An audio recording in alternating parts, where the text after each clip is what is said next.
अच्छा, क्लास आप लोग के पास एग्जाम्पल 3.5 है, ठीक है। मैं डाटा इस एग्जाम्पल का लेती हूँ। ये एक ग्रुप डाटा है, ठीक है। इस ग्रुप डाटा के ऊपर मैं आपको चैप्टर 3 में जितने मेजर्स हैं और चैप्टर 4 में जितने मेजर्स हैं वो सारे निकालना सिखाऊंगी, ठीक है। तो आप एग्जाम्पल 3.5 चेक करें, उसने आपको वेट्स दिए हैं और फ्रिक्वेंसीज दी हुई हैं। अब जब आपने SPSS पे डाटा डालना है तो वो वेट्स नहीं डालने, आपने मिड पॉइंट्स डालने हैं, ठीक है।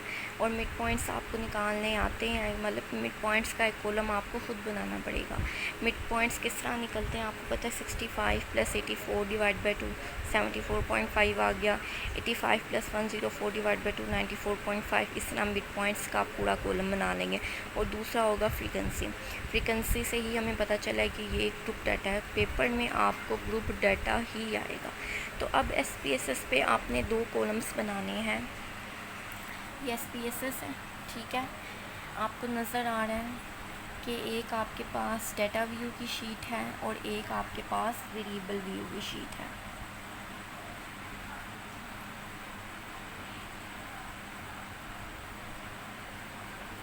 थोड़ी सी मैं इसकी लेआउट ज़्यादा कर लेती ताकि आपको नज़र आ जाए। तो सबसे पहले आपने वेरिएबल व्यू, आपके पास 2 वेरिएबल्स हैं, ठीक है, इस डाटा में। एक मिड पॉइंट्स हैं और दूसरे क्या हैं, फ्रीक्वेंसी। तो एक कॉलम आप बना लें एक्स का मतलब मिड पॉइंट्स। अब देखिए, जब आपने एक्स का कॉलम बनाना है तो आपने ये नज़र आ रहा होगा आपको कि यहाँ पे आ रहा है मेजर में अननोन। तो इस मेजर में अननोन नहीं होना चाहिए, आपने इसको चेंज करके स्केल कर देना, ठीक है। कुछ SPSS होंगे आपने इंस्टॉल किए होंगे लैपटॉप्स में तो ऑलरेडी स्केल होगा, लेकिन आपने चेक कर लेना मेजर में हमेशा स्केल हो। अगर आप अननोन रहने देंगे तो फिर जो है SPSS कोई भी आपकी वैल्यू कैलकुलेट नहीं कर सकेगा। नेक्स्ट यहाँ पे आपने दूसरा कॉलम क्या है, फ्रीक्वेंसी का, ठीक है। देखिए अगेन अननोन आ रहा है तो आप इसको क्या कर देंगे, स्केल। अब 2 ही वेरिएबल्स है। अब नेक्स्ट आ जाए आप डाटा व्यू पे। डाटा व्यू में नज़र आ रहा है 2 कॉलम्स बन गए, एक आपका एक्स का बन गया, एक आपका फ्रीक्वेंसी। तो जो एक्स की वैल्यूज़ है वो सारी पुट कर दें।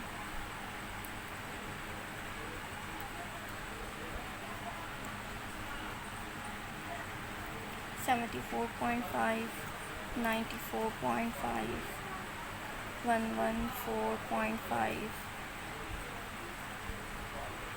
134.5, 154.5, 174.5 एंड 194.5, ठीक है। ये डाल दिया। फ्रीक्वेंसी में आपने 9, 10, 17, 10, 5, 4 एंड 5, ये फ्रीक्वेंसी। तो ये डाटा जो आपने डालना है, ठीक है। उसके बाद अब ये ग्रुप डाटा है। अब देखिए, अगर आपके पास अनग्रुप डाटा होगा तो अनग्रुप डाटा में आपके पास फ्रीक्वेंसी का कॉलम नहीं होगा, ठीक है। जस्ट एक ही कॉलम होगा और वो होगा मिड पॉइंट्स का। मिड पॉइंट्स नहीं दिए तो क्लासेस दी होंगी उसमें, तो आप मिड पॉइंट्स निकाल सकते हो। मतलब अगर अनग्रुप डाटा का केस हो तो यहाँ पे फ्रीक्वेंसी नहीं होंगी, यहाँ पे क्या होंगे, मिड पॉइंट्स। अगर अनग्रुप डाटा है, एक ही कॉलम है, तो आप क्या करोगे, एनालाइज। बल्कि पहले मैं आपको ग्रुप डाटा का बता देती हूँ। अब देखिए, ग्रुप डाटा में आपने क्या करना है, ट्रांसफॉर्म डाटा, ठीक है। ऊपर मेन्यू बार में देखिए, आपकी जो 4th ऑप्शन है वो है डाटा की ऑप्शन। उस पर क्लिक किया, डाटा के बाद वेट केसेस पे क्लिक किया आपने। वेट केसेस में आपने वेट केसेस बाय को क्लिक करना है, क्योंकि अब आपके पास ग्रुप का केस है।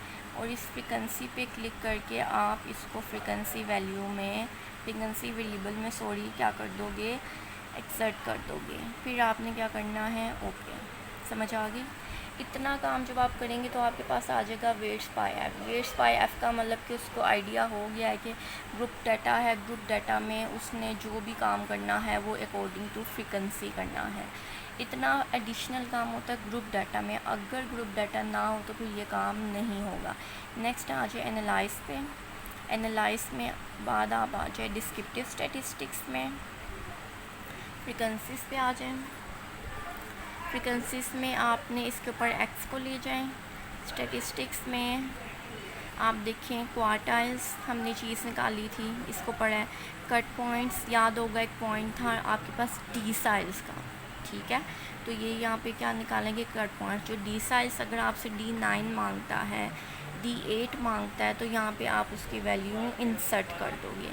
फिर आ जाएगी परसेंटाइल्स। परसेंटाइल्स आपने पढ़े थे कि 99 निकलते हैं और ये 100 पार्ट्स में डिस्ट्रीब्यूट करता है डाटा। तो यहाँ पे लेट्स सपोज वो आपको कहता है P98, तो आपने 98 को क्या करना है, ऐड कर देना है।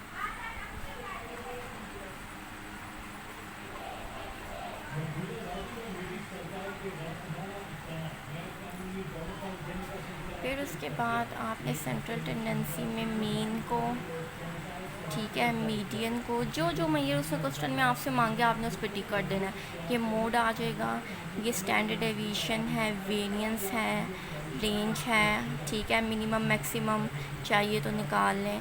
उसके बाद यहाँ पे क्लिक कर दे कि जो वैल्यूज़ है वो ग्रुप मिड पॉइंट्स है, स्क्यूनेस भी आ जाएगा आपके पास, कर्टोसिस भी आ जाएगा। कंटिन्यू कर दें। उसके बाद चार्ट्स पे आ जाए। चार्ट्स में आपने बार चार्ट बनाना है, पाई चार्ट बनाना है, जो भी चार्ट बनाना है वो बना देगा, ठीक है। हिस्टोग्राम बनाना है, ये चार्ट्स हमने पढ़े थे, तो जो वो आपको क्वेश्चन में मांगेगा आप उस पर टिक कर देंगे। लेट्स सपोज मैंने पाई चार्ट्स बनाने हैं, तो मैं क्या करूँगी, कंटिन्यू। उसके बाद फॉर्मेट और बोर्ड स्टैप, ये आपका काम नहीं है, कर दें ओके। याद रखिए वेरिएबल में एक्स होना चाहिए, फ्रीक्वेंसी नहीं होनी चाहिए, क्योंकि वेरिएबल एक्स है, फ्रीक्वेंसी से तो हमने वेट्स असाइन किया। फिर आप कर दें ओके। जब आपने ओके किया तो देखिए मीन की वैल्यू 122.5 है। अगर बुक में चेक करें तो एग्जैक्ट क्या है 122.5, ठीक है।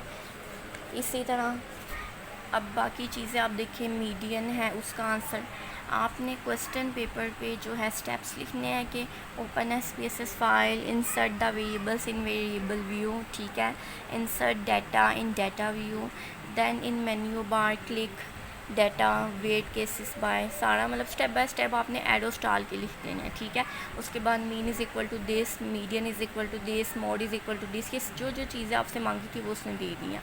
अगर आपसे डिसाइल्स कहें, ये देखें परसेंटाइल, सॉरी, तो ये देखिए परसेंटाइल्स की उसने आपको वैल्यूज़ दी हुई हैं। ये आपके पास 25 पे मतलब ये Q1 की वैल्यू है, ठीक है।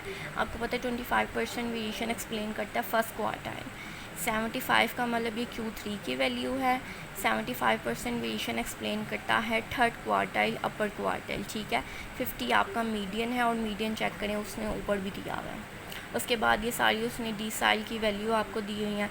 परसेंटाइल में आपने ये सारी डिसाइल्स की वैल्यू दी हुई है, D9 D80, आपको पता है ना 9 डिसाइल्स निकलते हैं और हर एक की पार्टिसिपेशन 10% है।